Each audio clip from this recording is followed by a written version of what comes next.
નમસ્કાર મિત્રો, આજે આપણે ફરીથી પ્રકરણ 2 પરમાણુ બંધારણ અને પરમાણુ બંધારણ માટે નીટ અથવા તો જી એ ભાગ ચોથો એની આપણે ચર્ચા કરીશું. બહુ જ ઇમ્પોર્ટન્ટ પ્રશ્નો છે. તો પહેલો દાખલો જોઈએ કે હાઇડ્રોજનની આયનીકરણ એન્થાલ્પી કેટલી. મિત્રો, હાઇડ્રોજનની આયનીકરણ એન્થાલ્પી કેટલી? તો પહેલા તો આયનીકરણ એન્થાલ્પી એટલે શું?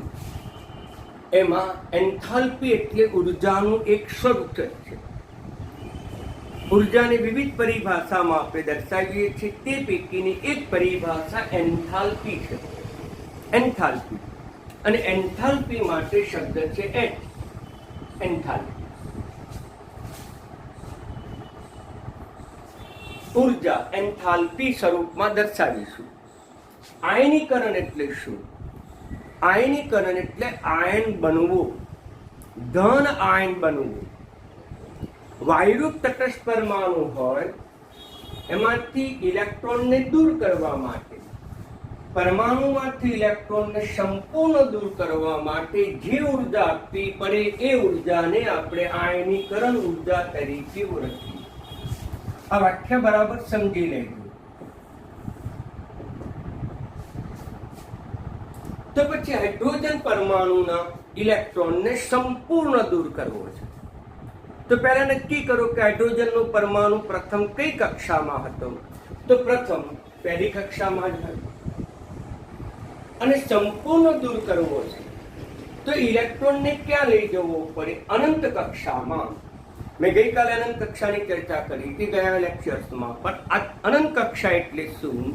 કે જે કક્ષા ઉપર, જે કક્ષાના ઇલેક્ટ્રોન ઉપર આકર્ષણ બળ ન લાગે તો તે કક્ષાને અનંત કક્ષા તરીકે ઓળખવામાં. આમ હાઇડ્રોજનનો ઇલેક્ટ્રોન n બરાબર 1 કક્ષામાંથી n બરાબર ઇન્ફિનિટી એટલે કે અનંત કક્ષામાં લઈ જવું પડે તો જ હાઇડ્રોજનનો ઇલેક્ટ્રોન સંપૂર્ણ દૂર થાય. આપણે અન્ય સંક્રમણમાં શીખી ગયા હતા કે હાઇડ્રોજનનો પરમાણુ પહેલો, બીજો, ત્રીજો કે ચોથી કક્ષામાં જાય, પણ એ કક્ષામાં કેન્દ્રનું આકર્ષણ બળ હતું. તેથી ઇલેક્ટ્રોન પાછો પહેલી કક્ષામાં આવતો તો લાઇમન શ્રેણી જોવા મળતી, બીજી કક્ષામાં આવતો આપણને બામણ શ્રેણી જોવા મળતી. તો આમ આપણને વિવિધ શ્રેણીઓ જોવા મળતી. પરંતુ હવે ઇલેક્ટ્રોન ક્યાં ગયો હશે? તો કે અનંત કક્ષામાં.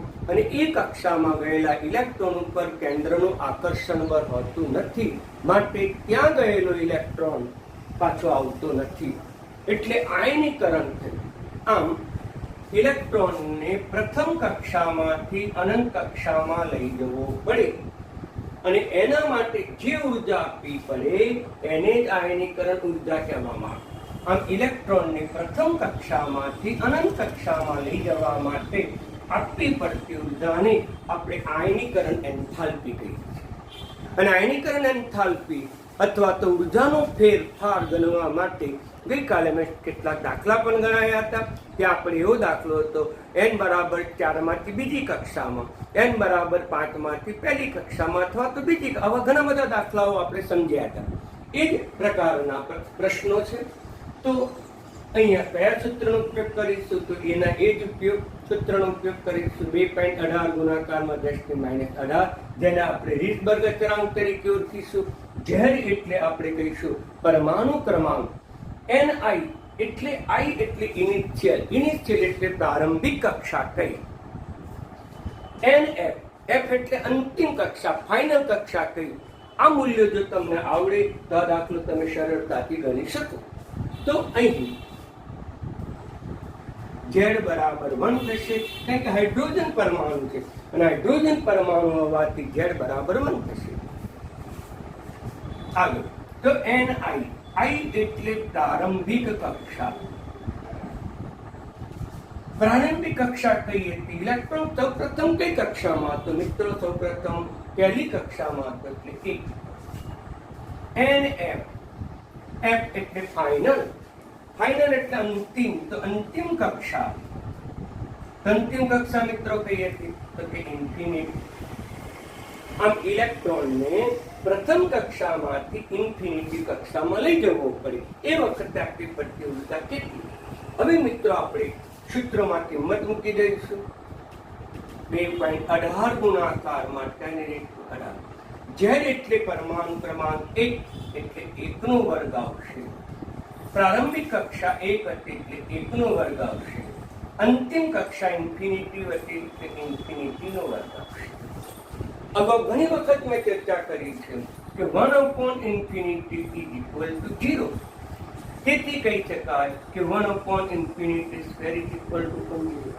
તેથી આની કિંમત શૂન્ય થશે. 2.18 ગુણાકારમાં 10⁸ 1 નો વર્ગ 1 1/1 નો વર્ગ 1. આની કિંમત કેટલી થઈ જશે મિત્રો? શૂન્ય. માટે જવાબ આવશે 2.18 ગુણાકારમાં 10⁻². આ જવાબ. આટલી જો તમે ઉષ્મા આપો હાઇડ્રોજનના પરમાણુને તો તેનો એક રહેલો ઇલેક્ટ્રોન અનંત કક્ષામાં ચાલ્યો જાય છે.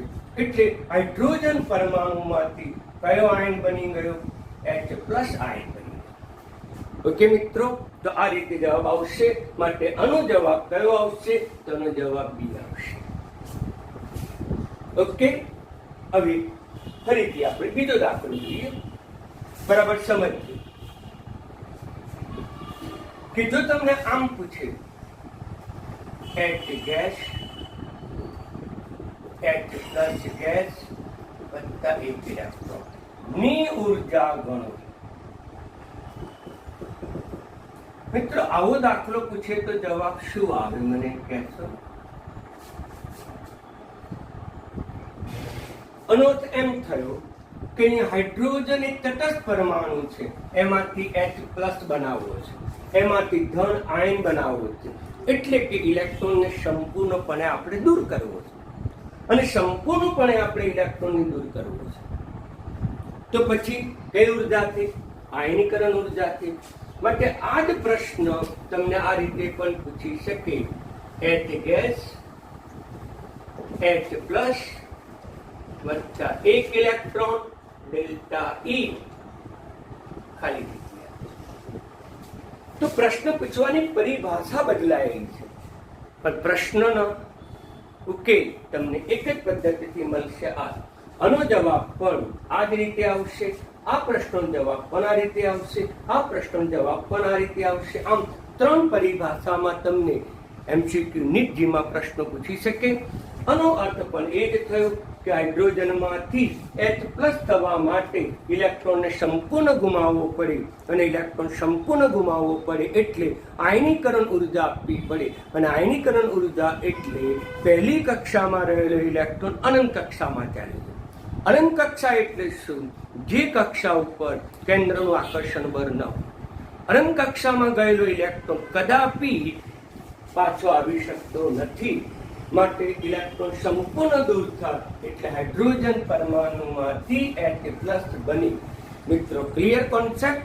તો બરાબર સમજી લેજો. આવા દાખલા તો તમને ગમે તે પરિભાષામાં પૂછે, આ પરિભાષામાં પૂછે, આ પરિભાષામાં પૂછે અને આ પરિભાષામાં પૂછે તો તમારે એ દાખલો કઈ રીતે ગણવો તો આ રીતે જ ગણવાનો એ બરાબર ધ્યાનમાં રાખો. હવે આવ્યો બીજો દાખલો. મિત્રો બીજો દાખલો.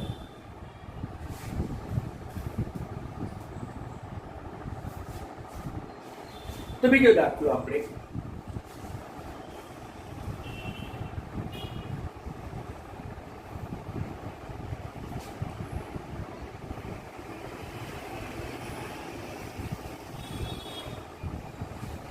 He+1 માંથી He+2 બનવો છે. 1+1 વીજભાર છે એટલે કે 1 ઇલેક્ટ્રોન દૂર કરવો છે. તો પછી એના માટે જરૂરી ઉર્જાની ગણતરી કરો. જરૂરી ઉર્જાની ગણતરી કરો. અહીંયા +1 વીજભાર હતો, અહીંયા +2 વીજભાર હતો. વીજભારનો તફાવત 1 હતો. 2 - 1 એટલે 1. આમ H+1 માંથી એક જ ઇલેક્ટ્રોન દૂર થયો છે અને He+2 બન્યો છે. ઓકે, તો આજ તમને બીજી રીતે પણ પૂછી શકે. આ જ પ્રશ્ન તમને બીજી રીતે પણ પૂછી શકે. અથવા કરીને કે He+1 ની આયનીકરણ એન્થાલ્પી કેટલી? તો પછી એને આયનીકરણ એન્થાલ્પી કેટલી? બંને પ્રશ્ન એક જ છે, જવાબ પણ એક જ છે, પૂછવાની પરિભાષા અલગ છે. તો પછી આપણે એના જવાબો વિકલ્પો આ ચાર પૈકી ગમે તે હોઈ શકે. આ તો આના માટે હતું. જોઈએ ફરીથી ચારમાંથી કયો જવાબ આવે. તો પછી ફરીથી જોઈએ આપણે હિલિયમ +1 છે અને એને ઇલેક્ટ્રોન સંપૂર્ણ દૂર કરવો છે એટલે આયનીકરણ એન્થાલ્પી આપવી પડે. એટલે ઇલેક્ટ્રોન પ્રથમ કક્ષામાંથી અનંત કક્ષામાં લઈ જવો પડે. હિલિયમ +1 અને આમ હિલિયમ +1 એના કેન્દ્રમાં પ્રોટોન છે અને +1 એટલે એક જ ઇલેક્ટ્રોન છે. આમ તો હિલિયમનો પરમાણુ ક્રમાંક 2 છે એટલે પ્રોટોન પણ 2 છે, ઇલેક્ટ્રોન પણ 2 છે. પણ હિલિયમ +1 બન્યો મિત્રો, તેનો અર્થ એમ થયું કે +1 બને એટલે એને એક ઇલેક્ટ્રોન ગુમાવી દીધો છે. પ્રોટોન 2 છે પણ ઇલેક્ટ્રોન તો એક જ છે. આમ એક જ ઇલેક્ટ્રોન છે અને એ ઇલેક્ટ્રોન એ કક્ષામાં હશે મિત્રો, તો તે પહેલી કક્ષામાં જશે. એ ઇલેક્ટ્રોન પહેલી કક્ષામાં હશે. હવે એને ક્યાં લઈ જવું પડે? તો ફરીથી આપણે કઈ કક્ષા દોરીશું? તો કે અનંત કક્ષા લઈશું.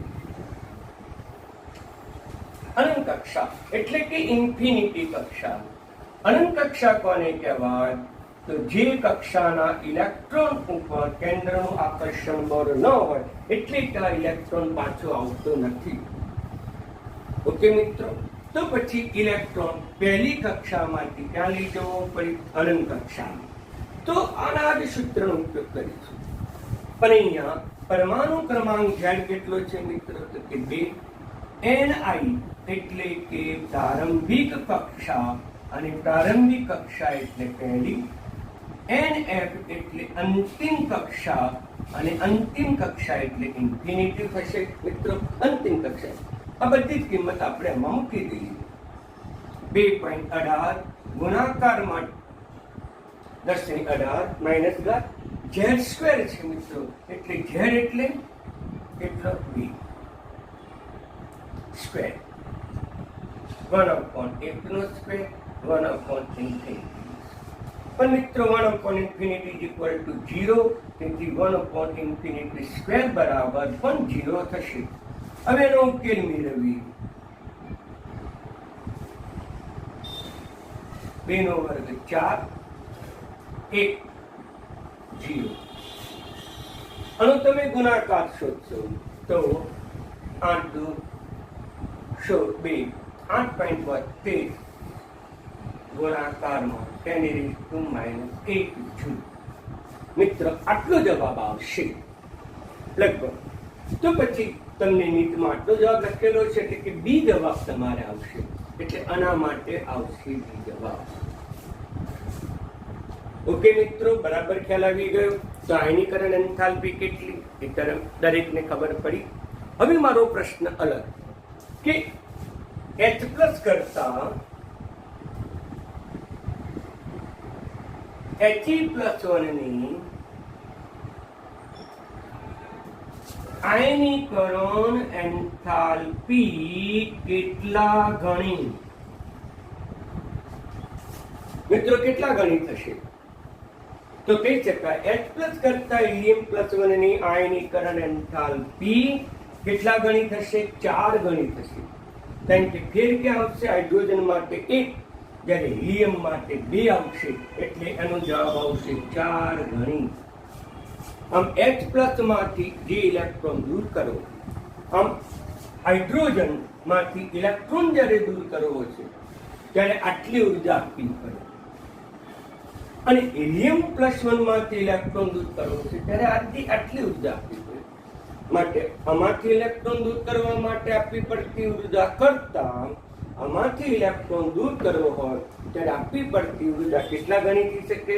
4 ગણી. એવો જ પ્રશ્ન મિત્રો થાય લિથિયમ+2 ની આયનીકરણ એન્થાલ્પી કેટલા ગણી? મિત્રો તો કહી શકાય લિથિયમનો પરમાણુ ક્રમાંક કેટલો છે? 3.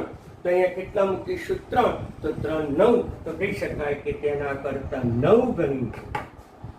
આમ હાઇડ્રોજનમાં ઇલેક્ટ્રોન દૂર કરવા માટે જે ઉર્જા આપવી પડે તેના કરતા લિથિયમ +2 માં ઇલેક્ટ્રોન દૂર કરવા માટે 9 ગણી ઉર્જા આપવી પડે. ઓકે, તો આમ કમ્પેરિઝન પ્રકારના નીટજીના પ્રશ્નો ગમે તે રીતે તમને પૂછી શકે મિત્રો, એટલે તૈયાર કરજો. બંને પ્રશ્નો મોસ્ટ ઇમ્પોર્ટન્ટ પ્રશ્નો હતા, એટલી ચર્ચા કરી. હવે આપણે ત્રીજા પ્રશ્નની ચર્ચા કરીએ. ત્રીજો પ્રશ્ન,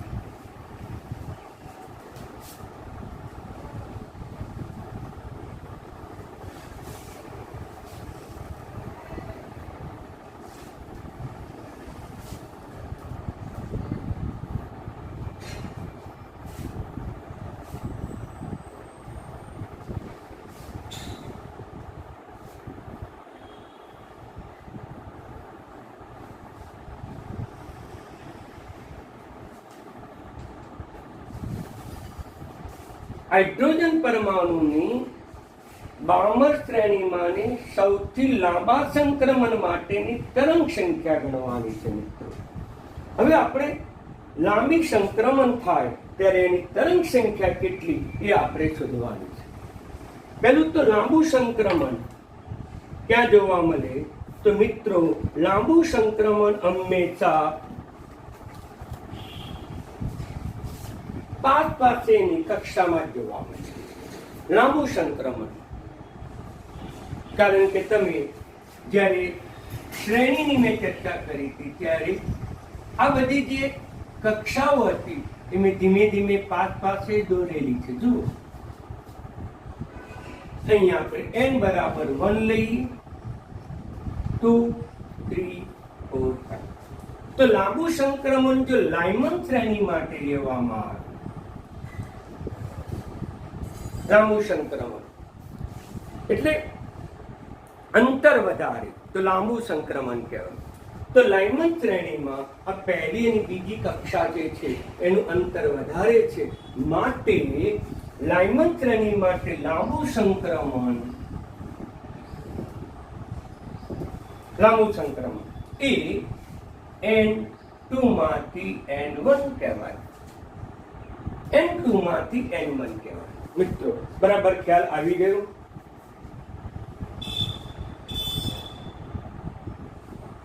એ જ પ્રમાણે જો તમારે બામર શ્રેણી લેવી હોય તો પછી બીજા કક્ષાના અંતર કરતા અણુ અંતર લાંબુ છે, અણુ અંતર વધુ છે, માટે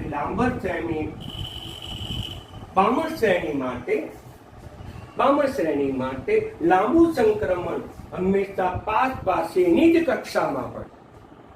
આટલી વસ્તુ યાદ રાખો, પાસેની કક્ષામાં.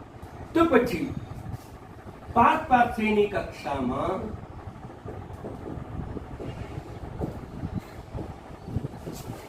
લાંબુ સંક્રમણ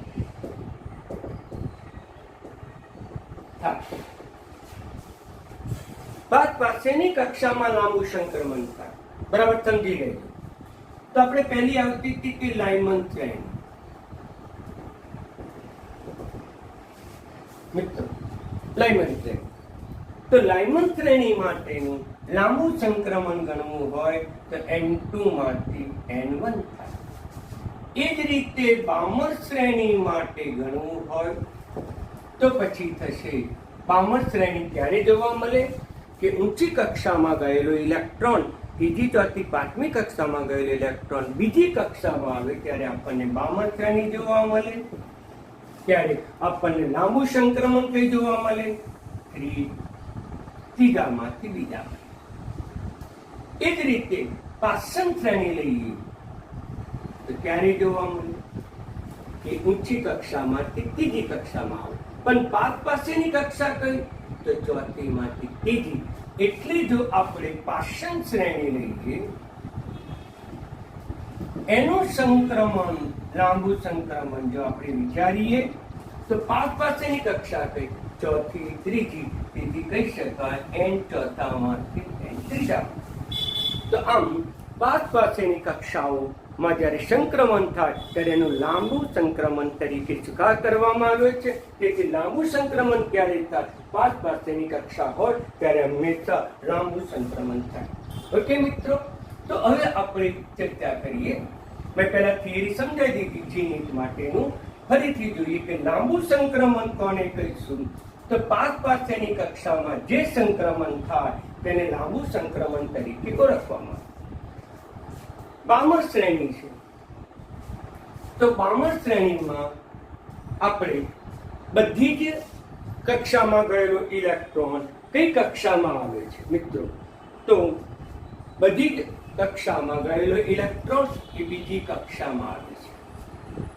પરંતુ અહીંયા લાંબુ સંક્રમણ છે એટલે 5 પાસેની કક્ષા એટલે બીજી કક્ષા નંબર લઈશું 3 મિત્રો.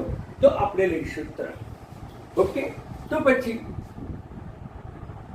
અહીંયા સંક્રમણ તો ni બરાબર 2 લઈશું, ફાઇનલ લઈશું 3. ઓકે, હવે તરંગ સંખ્યા ગણવાની છે મિત્રો.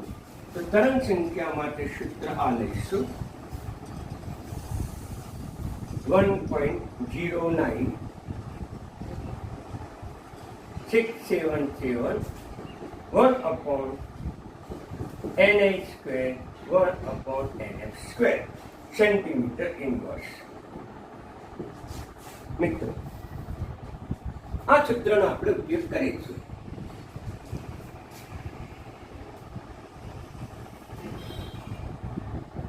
ચલો, અહીંયા i બરાબર કેટલા લઈશું? તો કે પ્રારંભિક વખતે કીધું તે બીજી કક્ષામાં, ફાઇનલ તો કે ત્રીજી એટલે 2/3 સેન્ટીમીટર.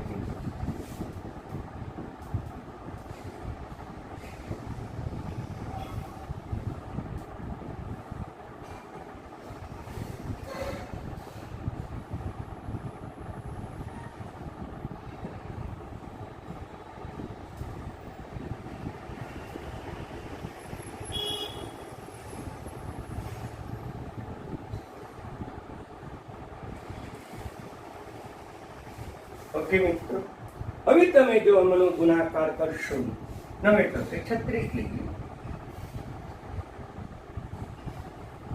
તો આનો જો તમે કેલ્ક્યુલેટરની મદદથી જો તમે ઉકેલ શોધશો તો 15232.9 સેન્ટીમીટર આ જવાબ આવશે. એટલે એ આવશે. મિત્રો, બરાબર ખ્યાલમાં આવી ગયો? તો કોઈ પણ બામર શ્રેણીમાંથી સૌથી લાંબુ સંક્રમણ માટેની તરંગ સંખ્યા કેટલી? તો મિત્રો, તરંગ સંખ્યા ગણવા માટે આ મિત્રો ક્યારેક તમે ઉલટ-સુલટ કિંમત મૂકી દો. ઉલટ-સુલટ તો તમે ઉલટ-સુલટ કિંમત મૂકો તો જવાબ માઇનસ આવશે, પરંતુ તરંગ સંખ્યા હંમેશા સંખ્યા ધન જ આવે. તો કદાચ ઋણ આવે કિંમત તો તમે ઓટોમેટિક અને ધનમાં રૂપાંતર કરી શકો. જેમ કે આપણે લઈએ, હવે અહીંયા તમે 3 લો, 3 નો વર્ગ,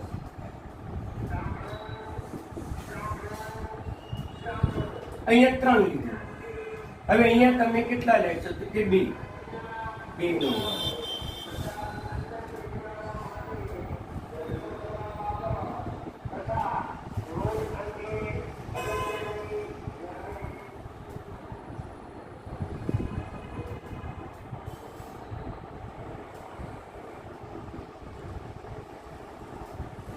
મિત્રો, આટલો જવાબ આવશે.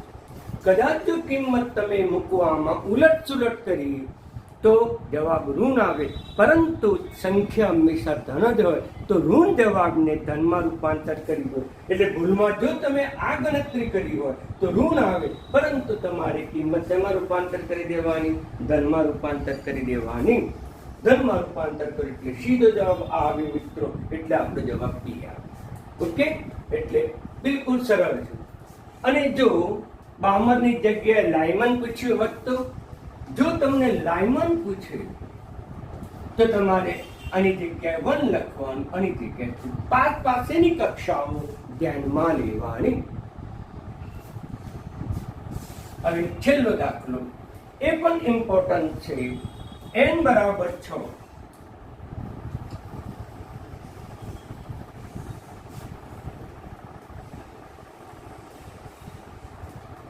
ચોથો દાખલો.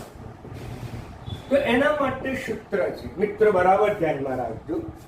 ઉત્સર્જિત રેખાની સંખ્યા,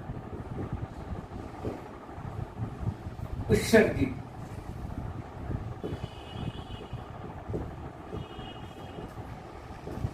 is equal to n2 minus n1 plus 1 into n2 minus 1 ભાગાકારમાં 2. મિત્રો, આ બધા જ દાખલા ગણવા માટે જીનીટના એમસીક્યુ સોલ્વ કરવા માટે તમારે સૂત્રનો જ ઉપયોગ કરવાનો છે. આ સૂત્ર તમારે યાદ રાખવાનું. હવે કઈ કક્ષા હતી? પ્રારંભિક. તો પ્રારંભિક એટલે n2 બરાબર 6 હતી. તો આપણે ધરાવસ્થામાં ઇલેક્ટ્રોન ક્યાં હોય? ધરાવસ્થામાં ઇલેક્ટ્રોન 1 પહેલી કક્ષામાં હોય એટલે 1, એટલે n2 બરાબર 6 લેવાનું અને n1 બરાબર 1 લેવાનું. મોટી કિંમત n2 લેવાની, નાની કિંમત n1 લેવાની. ઓકે, તો કિંમત મૂકી દઈએ તો પ્રાપ્ત થતી સંખ્યા n2 એટલે 6, n1 એટલે 5 વત્તા 1, 6 ઓછા 1 ભાગાકારમાં 2. ઓકે, તો પછી અહીંયા કેટલા થશે? તો પછી 2 થશે. અહીંયા કેટલા થશે? તો 5 થશે. મારી ભૂલ છે. n1 બરાબર 1 થશે, 1 એટલે ઉડી જશે. 6 થશે, ભાગાકારમાં 2 એટલે 30 ભાગ્યા 2. ફરીથી ધ્યાન આપો.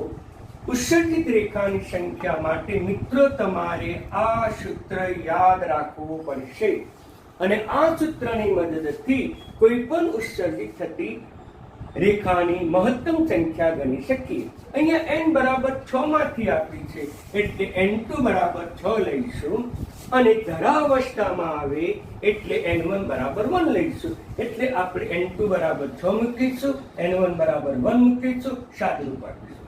જો આ જ દાખલો તમને 5 માટે આપે, 5 માંથી કેટલું? તો મિત્રો તમારે n2 બરાબર કેટલા મૂકવાના? 5 અને n1 બરાબર કેટલા મૂકવાના? તો કે 1. તો પછી આપણો જવાબ શું આવે? સંખ્યા બરાબર 5, આની જગ્યાએ 5 મૂકીશું, આની જગ્યાએ 1 મૂકીશું, આની જગ્યાએ 5 મૂકીશું, 1 ભાગાકારમાં 2 એટલે 5 ગુણ્યા 4 ભાગાકારમાં 2 એટલે 10 સંખ્યા આવશે. જો 6 હોત તો 15 સંખ્યા આવી અને જો 5 હોત તો કયો જવાબ આવે મિત્રો? તો 10 જવાબ આવે. તો આમ તમને આજના જીનીટના બહુ જ અગત્યના ઇમ્પોર્ટન્ટ એમસીક્યુની મેં ચર્ચા કરી, પણ આ બધા જ જે એમસીક્યુ હતા સૂત્ર તમારે યાદ રાખવા પડે અને એને આધારે તમારે આ બધા જ દાખલાઓ એમસીક્યુની તમે ગણી શકો. આજનું થોડું અઘરું પડે, તમને પૂછાય છે, પણ મેં તમને સમજાવી દીધા એટલે તમે ઉતારી પણ દેજો. છતાં પણ મેં પીડી